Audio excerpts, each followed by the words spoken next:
ফিলিস্তিন হচ্ছে আমাদের আবেগের জায়গা। বাংলাদেশের এই প্রান্ত থেকে আমরা সবসময় ফিলিস্তিনের মানুষদেরকে অনেক বেশি অনুভব করি।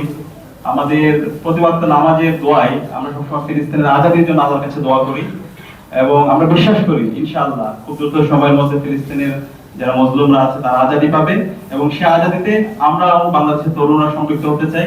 আমরা আমাদের যত শক্তি আছে সর্বশক্তি দিয়ে আমরা এই আজাদি আন্দোলনে আমাদের বুদ্ধিভিত্তিক ভাবে, আমাদের অর্থনৈতিক ভাবে, আমাদের যে সামর্থ্য আছে সামর্থ্য সবটুকু দিয়ে আমরা পাশে থাকতে চাই।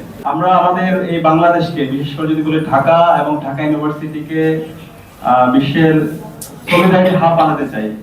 আমরা দেখতে পাই যখন ফিলিস্তিনে যখন সিজ ফায়ার হয় তখন সারা বিশ্বব্যাপী এটাকে সেলিব্রেশন হয়, কিন্তু আমাদের এই বাংলাদেশে সেটা নিয়ে আমরা দেখতে পেয়েছি ওইভাবে ফিলিস্তিনকে নিয়ে আলোচনা করা জনপরিসরে অনেক ক্ষেত্রে সেটা হয় না।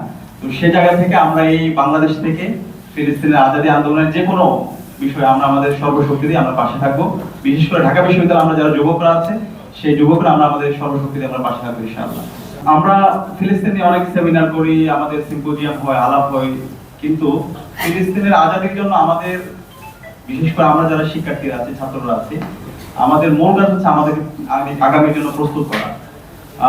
আমরা যদি নিজেদেরকে প্রস্তুত করতে পারি এবং আমরা যদি ইনস্টিটিউশন বিল্ড আপ করতে পারি, যে ইনস্টিটিউশনের মাধ্যমে ফিলিস্তিনের মানুষের মুক্তির কথাগুলো আমরা বলতে পারবো। আমরা এখানে যারা আছি আমরা যদি মিডিয়া তৈরি করতে পারি, আমরা যদি ব্যবসায়িক প্রতিষ্ঠান তৈরি করতে পারি, আমরা যদি আমাদের অর্থনৈতিকভাবে আমরা স্বাবলম্বী হই এবং বুদ্ধিভিত্তিকভাবে ফিলিস্তিনের মানুষের উপর যে জুলুম হচ্ছে, যে জেনোসাইড হচ্ছে, সেটা যদি আমরা সারা বিশ্বের মানুষের কাছে আমাদের লেখনের মাধ্যমে, আমাদের জার্নাল আর্টিকেলের মাধ্যমে যদি আমরা তুলে ধরতে পারি, তাহলে এটা হবে মূল কাজ।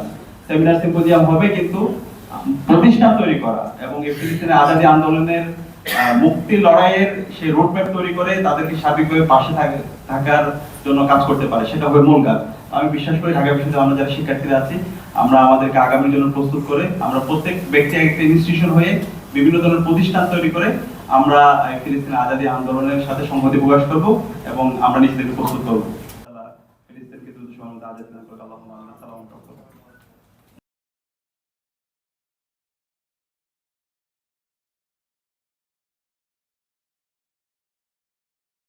দেশের একটা উন্মুক্ত কারাগার হচ্ছে গাজা। আমরা গাজার মানুষদেরকে অনেক বেশি আমাদের গাজার নাম শুনলে আমাদের ইমোশন অনেক বেশি কাজ করে।